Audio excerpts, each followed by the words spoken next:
Alhamdulillah. Rasululloh sallallohu alayhi va sallamga salovat va salomlar bo'lsin. Alloh azza va jalla marhamat qiladi.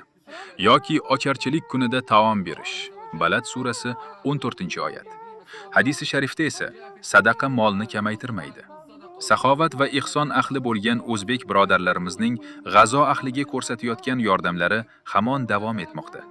Alloh azza va jallaning fazli bilan biz ham G'azo sektorining markaziy hududidagi kambag'al va musibatga uchragan oilalar uchun tushlik taomlarni tayyorlash va tarqatish ishlarini davom ettirmoqdamiz. Alloh sizlarga baraka bersin, ihsonlaringizni qabul qilsin va G'azo ahli nomidan sizlarni eng go'zal mukofotlar bilan mukofotlasin.